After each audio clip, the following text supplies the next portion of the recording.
கள்ளக்குறிச்சி கருணாபுரத்தில் கள்ளச்சாராயம் அருந்தியவர்களில் 49 பேர் உயிரிழந்த நிலையில் பாதிக்கப்பட்டவர்கள் புதுச்சேரி, கள்ளக்குறிச்சி, விழுப்புரம், சேலம் ஆகிய பகுதிகளில் உள்ள மருத்துவமனைகளில் அனுமதிக்கப்பட்டுள்ளனர். பலி எண்ணிக்கை படிப்படியாக அதிகரித்து வருகிறது. இந்த நிலையில் சட்டப்பேரவை கூட்டம் தொடங்கி 2ஆம் நாளான இன்று கருப்பு உடையில் வந்த அதிமுக உறுப்பினர்கள் கள்ளக்குறிச்சி கள்ளச்சாராய மரணம் குறித்து சட்டசபையில் விவாதிக்க பாஜக உள்ளிட்ட கட்சிகளுடன் சேர்ந்து கவன ஈர்ப்பு தீர்மானம் கொண்டு வந்தது. எடப்பாடி பழனிசாமி மேலும் மது விலக்கு மற்றும் ஆயத்தீர்வை துறை அமைச்சரின் கவனத்திற்கு கொண்டு வந்து விவாதிக்க வேண்டும். தமிழகம் முழுவதும் கள்ளச்சாராய விற்பனையை தடை செய்வது குறித்து விவாதிக்கவும் கோரிக்கை வைக்கப்பட்டது.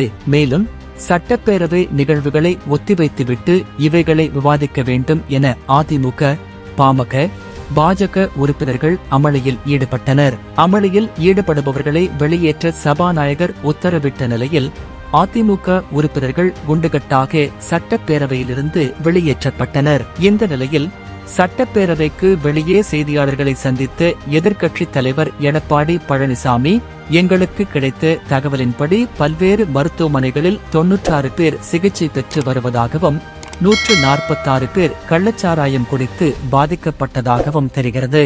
அதில் 50 பேர் இறந்திருப்பதாகவும் இதில் 14 பேர் மிகவும் கவலைக்கிடமாக இருப்பதாகவும் தகவல் கிடைத்திருக்கிறது. இது குறித்தெல்லாம் சட்டமன்றத்தில் பேச வேண்டும், பேச வாய்ப்பளிக்க கேட்டோம். ஆனால் அதற்கு சபாநாயகர் அனுமதி கொடுக்கவில்லை. கள்ளச்சாராயம் அருந்தி இறந்த விவகாரத்தில் ஏழை எளிய மக்கள் பாதிக்கப்பட்டிருக்கிறார்கள். அவர்களுக்கு முறையான சிகிச்சையும் அளிக்கப்படவில்லை.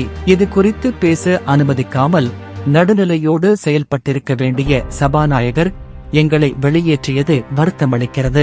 எதிர்க்கட்சி துணைத் தலைவர் உதயகுமாரை அலாக்காக தூக்கி வெளியேற்றி கைது செய்திருக்கிறார்கள். இந்த அடக்குமுறை செயலை வன்மையாக கண்டிக்கிறேன். ஜனநாயக படுகொலை நடக்கிறது. எதிர்க்கட்சிகளை அடக்குகின்ற போக்கும் ஹிட்லர் ஆட்சி போன்ற சர்வாதிகார ஆட்சியை பார்க்கிறோம். இது வன்மையான கண்டனத்துக்குரியது. ஒவ்வொரு முறையும் தலைமைச் செயலகத்தில் முதல்வர் உயர் அதிகாரிகளுடன் போதை ஒழிப்பு தொடர்பாக கூட்டம் நடத்துகிறார். அப்படியிருந்தும் ஏன் கள்ளச்சாராயம் போன்ற போதைப் பொருள் பயன்பாடு அதிகரித்திருக்கிறது? அதற்கு காரணம் பொம்மை முதல்வரின் திறமையற்ற அரசு நிர்வாகம். கள்ளக்குறிச்சியின் மைய பகுதியில்தான் காவல் நிலையத்துக்கு சில 100 மீட்டர் தூரத்தில் மாவட்ட ஆட்சியாளர் அலுவலக அருகில் என்றெல்லாம் கள்ளச்சாராயம் விற்ற இடங்களாக அறிய முடிகிறது.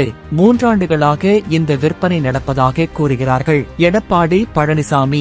அப்படி என்றால் இந்த ஆட்சியின் நிர்வாகம் எப்படி இருக்கிறது என்பதை பாருங்கள். உளவுத்துறை என்ன செய்து கொண்டிருக்கிறது? இன்னும் பல மருத்துவமனைகளில் நோயாளிகள் குறித்து வெளிப்படைத்தன்மை இல்லை, போதிய மருந்துகள் இல்லை. ஆனால் அனைத்து மருந்துகளும் இருக்கிறது என அமைச்சர் பொய் சொல்கிறார். எனவே இந்த சூழலுக்கு பொறுப்பேற்று முதல்வர் ராஜினாமா செய்ய வேண்டும் என காட்டமானார்.